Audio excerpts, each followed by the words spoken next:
The Corvette pulled into the auto shop lot, kicking up a small cloud of Arizona dust. Colonel John Shepard stepped out, his posture rigid, his eyes scanning the modest garage with the practiced assessment of a man used to evaluating threats and terrain. He was a SEAL, through and through. 16 years of service, multiple tours, and a chest full of medals that he never wore. He was here for his personal vehicle, a classic 1969 Ford Mustang Boss 429 that was more than a car. It was his therapy. It's a piece of his soul bolted together with steel and gasoline. The engine had been making a sound, a faint, rhythmic pinging, that his own limited mechanical skills couldn't diagnose. The bell on the door jingled as he walked into the waiting area.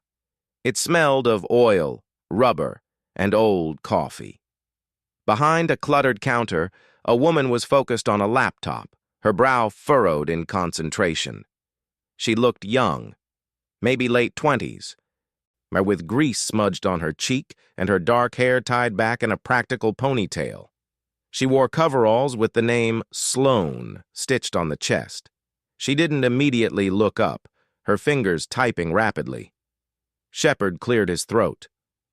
"I'm here about the Mustang, the Boss, 429. Sloan looked up, her eyes a sharp, intelligent green. She gave a curt nod. "John Shepard. Appointment's at 10. You're early."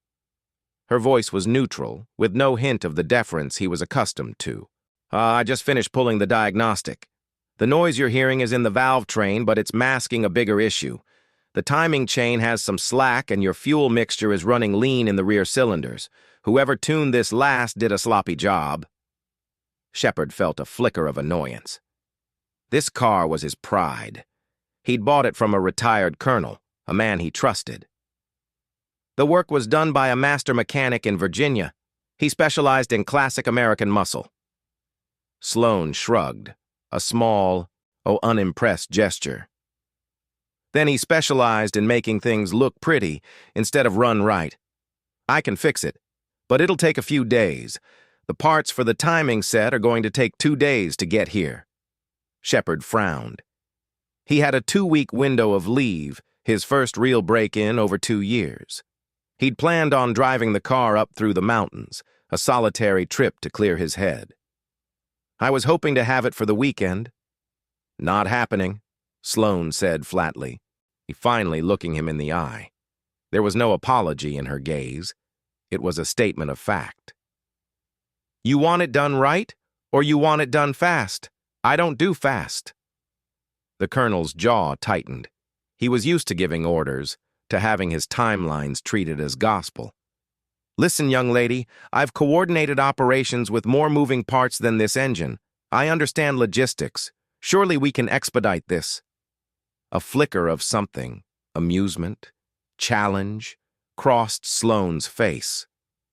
"With all due respect, sir, an operation has soldiers who follow orders. A 69 Boss 429 has its own ideas. It doesn't care about your timeline."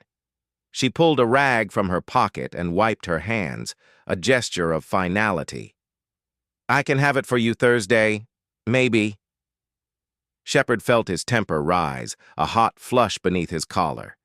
He was a commanding officer of an elite special operations unit. He was used to respect, to instant compliance. This woman, this mechanic in a greasy shop, it was dismissing him like a difficult customer asking for a discount. "And what makes you the expert?" he asked, his voice dropping to a low, controlled tone that had made many a junior officer tremble. "What are your qualifications exactly?" Sloan met his stare without flinching. She gestured with her chin toward a wall behind him. He turned. The wall was covered with certificates and awards, but they weren't for automotive repair. They were from the U.S. Army, marksmanship awards, though an ordnance officer qualification, and there, in the center, a shadow box containing a framed letter of commendation and a collection of medals, including a Bronze Star. "I'm not a mechanic by trade, Colonel," she said, her voice quiet but clear in the sudden silence of the shop. "I'm an engineer." I spent 8 years as a support officer, attached to various units. My job was weapons systems, diagnostics, and repair. Rifles, optics, night vision, and sniper systems. I've tuned precision rifles in field conditions that would make this garage look like a sterile lab. She paused, letting the information sink in. I know a thing or two about precision. And I know when something's been put together by someone who cared more about the look of the thing than its function. Your Mustang was built by a car guy. I want it to run like a weapon system. Shepard was stunned into silence. He had completely misjudged her. The grease, the coveralls, and the unassuming shop, it was a facade. Underneath it was a fellow veteran, an officer, someone who understood the language of precision and performance, just on a different battlefield. He looked from the shadow box back to her face.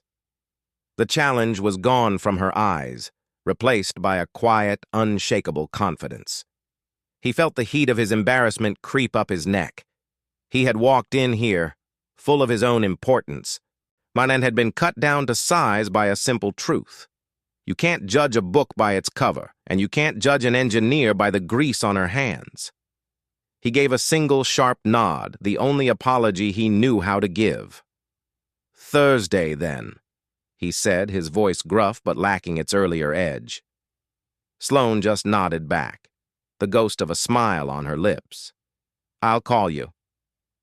For the next 3 days, the Mustang sat on the lift in Sloane's shop like a patient on an operating table. Sloane worked on it in the quiet hours of the early morning and late evening, when the chaos of the regular auto repair business had died down. She treated the car with a respect that bordered on reverence, her touch delicate but sure. She didn't just replace the timing set. She inspected every component, cleaning decades of grime and examining each part for wear with the meticulous eye of an armorer inspecting a bolt-action receiver. She saw the car not as a machine, but as a system, and every system had a story to tell. John Shepard, meanwhile, found himself restless. The mountains could wait. On the second day, he found an excuse to drive by the shop. He told himself he was just checking on the progress, but the truth was he was curious. He pulled up just as the sun was beginning to set, painting the sky in shades of orange and purple.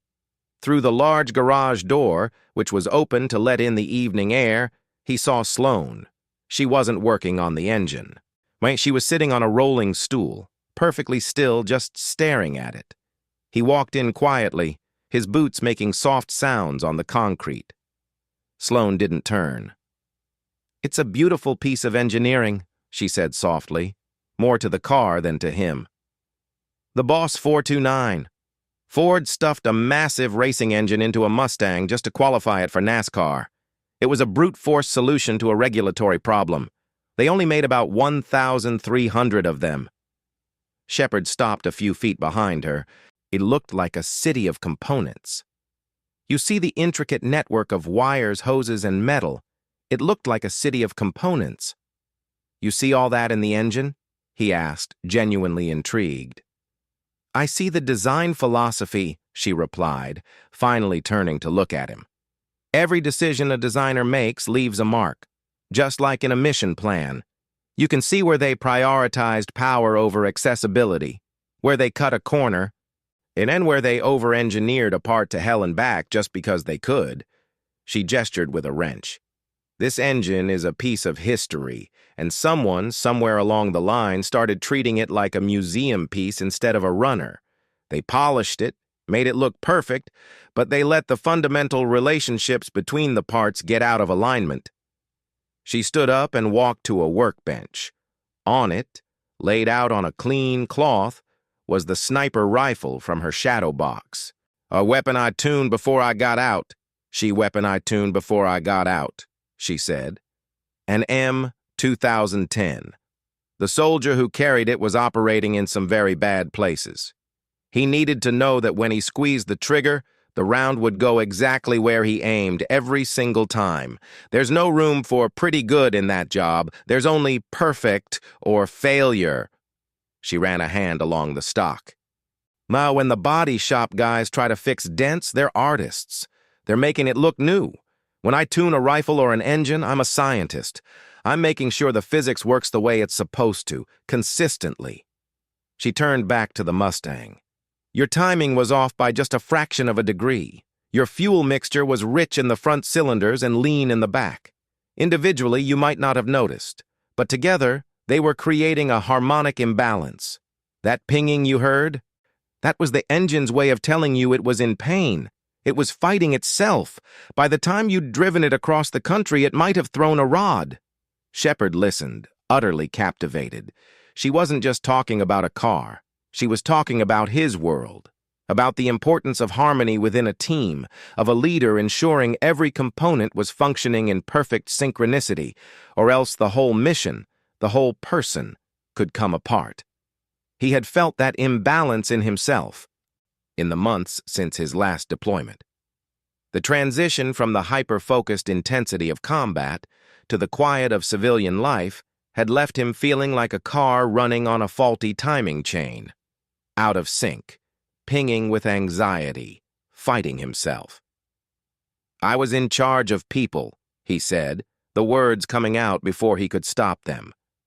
"Making sure they worked in sync. It's different now, quieter, but the noise in my head is louder." Sloane looked at him, and for the first time, and her professional reserve softened into something like understanding. "That's the hardest part," she said simply. "Bringing the internal systems back into alignment. It takes longer than any tune-up, and you can't just order the parts." She gave him a small, genuine smile. "But I can get your car running like a precision instrument. That's a start." On the third day, the parts arrived. Sloane installed the new timing set, meticulously checking and double-checking the alignment with a dial indicator. She adjusted the valve lash with feeler gauges, working with the patience of a surgeon.